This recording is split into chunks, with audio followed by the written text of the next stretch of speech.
this Kansas City. Shit's ran gritty. In the summertime, the chicks be damn pretty. Born in the projects, then to the Ville. So you guys, today is the third day of Storytime week. We are at the halfway point. Yes, we are. So this story is going to be about my worst job ever, and I did not last long at all. So you guys, this happened back when I was 18 years old. I was actually pregnant with my first child. I was still living with my father, and I was probably about 3 months pregnant at the time, and the girl needed a job. So one of my good friends from high school, she had worked at I guess nursing home slash rehabilitation center or whatever like that.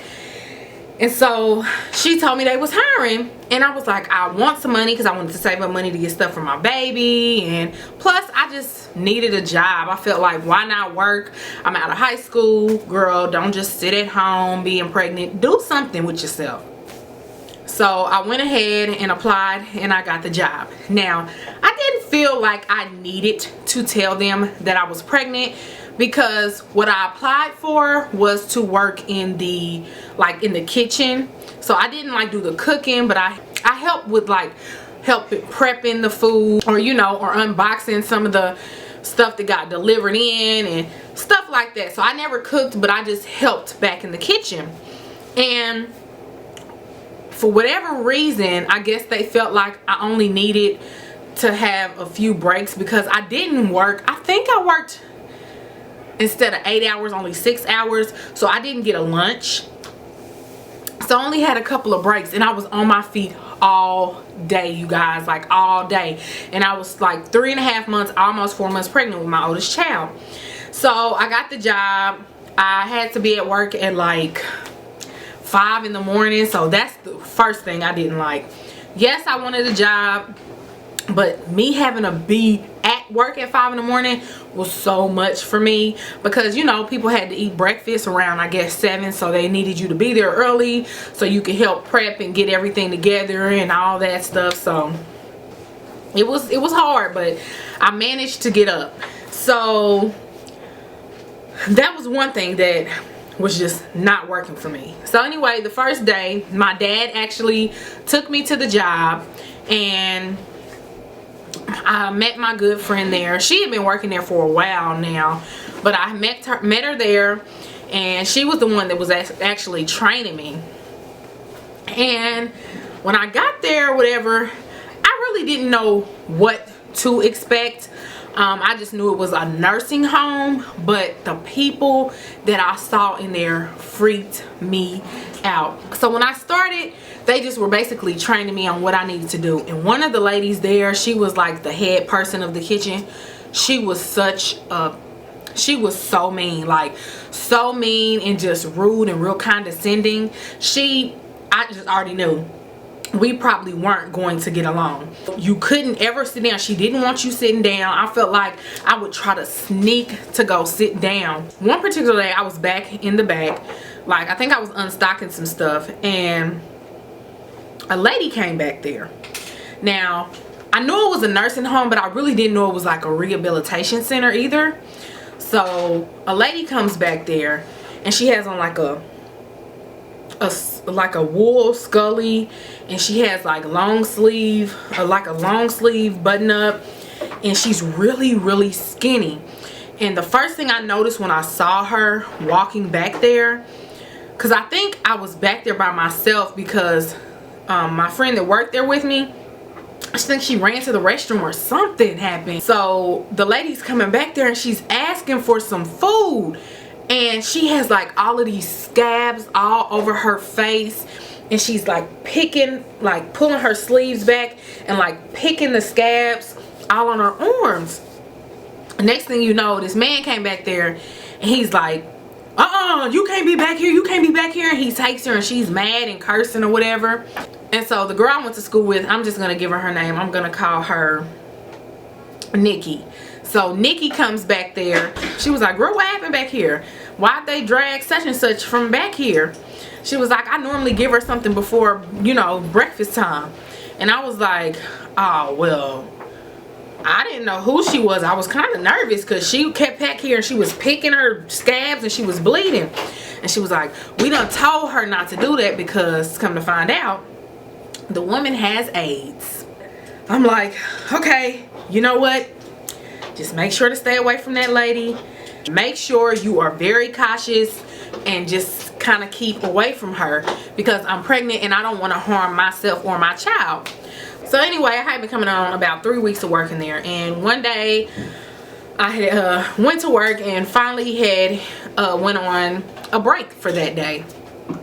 And when I went out just to go in the hallway or whatever, because I felt like I was always hot back there. I don't know if because I was pregnant and getting bigger by the day. I was really just always hot and uncomfortable at that job. So one day I walked out and I think I was eating a bag of Cheez-Its, and a man with a wheelchair rolled up to me and he was like, you sure are cute. You cute. How old are you? And I was just like, oh my God. I'm like, how are you doing today, sir? He didn't have any teeth at the top of his mouth. He had a couple of teeth at the bottom, and he was in a wheelchair and he didn't have any legs. So I'm like, how are you doing today, sir? And he's like, you sure are pretty. I've been seeing you around here and you just so quiet. You don't like being here with us? And he just kept talking, and when he talked, it like particles of spit were kind of like coming out of his mouth because he talked with his tongue sort of. And he was really nice, but at the same time kind of scary-ish. I don't know, but he's talking to me or whatever, and I was like, well, I'm just on my break, and you know, I was like, the job is a nice job, people seem nice or whatever. Then he asked me had I met somebody else, and then he asked me did I meet the lady that I told you about that was in the kitchen picking her scabs, the one I found out that had AIDS. And I was like, oh yes, I saw her. I know who she is. And y'all, when I went to walk past him so I could get back into the kitchen area, why did he grab my arm? He grabbed my arm.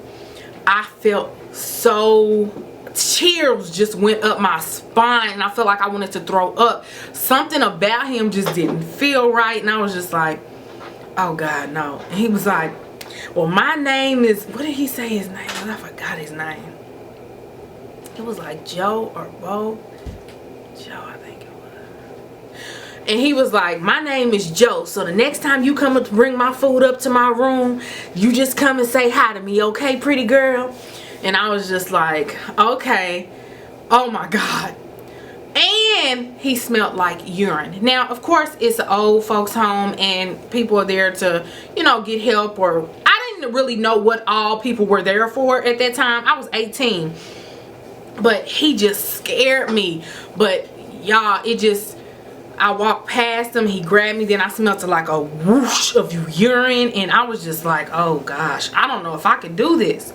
So later that day, the lady that I said that was really mean, that was over the kitchen, she decided to come over and say, Basima, I'm gonna have you lift these boxes, and these were heavy boxes.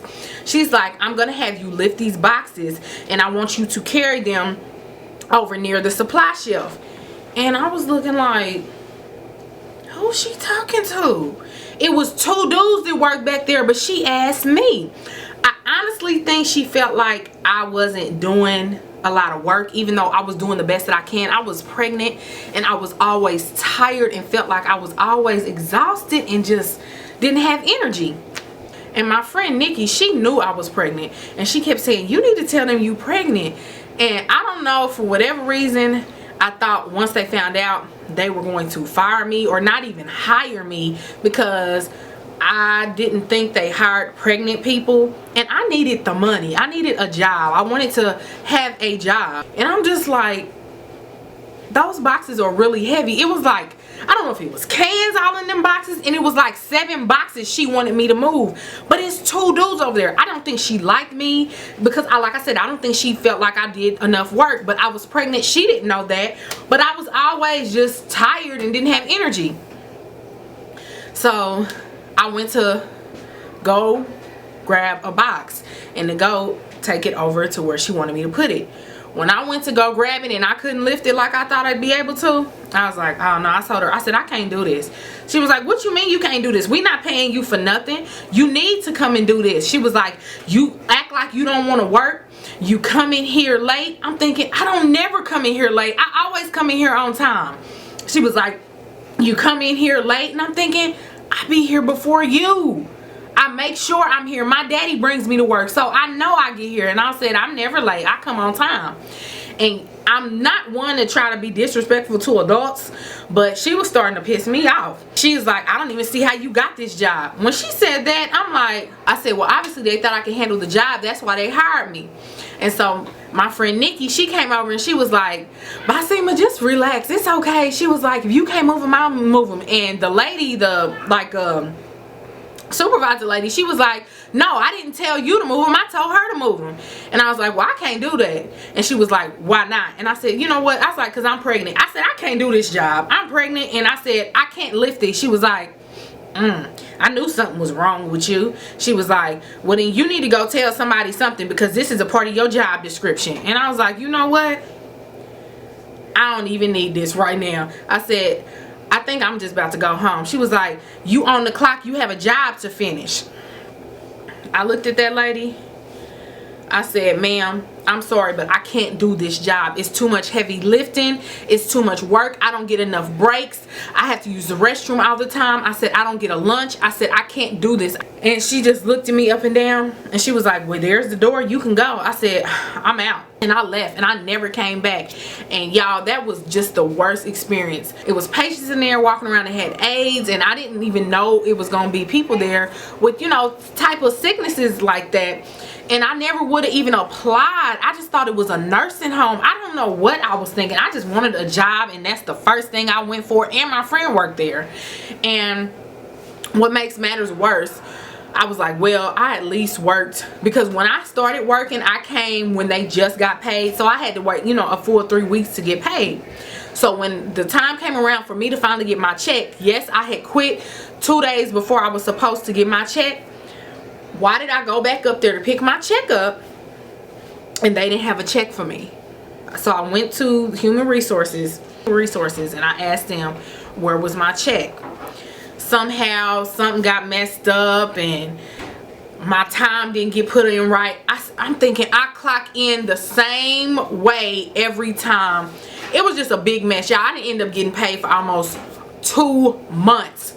A lot of the patients in there, they were nice, but then it was a few in there, I'm not gonna lie, they scared the mess out of me, because some people were in there because of old age. Some people had other sicknesses. Some people in there, I think, was just straight perverts, because it was so many people in there. Even some of the men that worked in there, they would give me these looks like they wanted to jump on me. Like, I used to be terrified to go to work, and that was just like the worst job I had ever had in my life. That's the shortest job I ever had and the worst job. And I told myself, I just don't think I'm cut out for like nursing homes and all of that stuff. Plus, I don't like the smell of urine or the smell of hospitals, because that was kind of like a hospital vibe. Yeah, this story was pretty short, but I still hope you guys enjoyed it.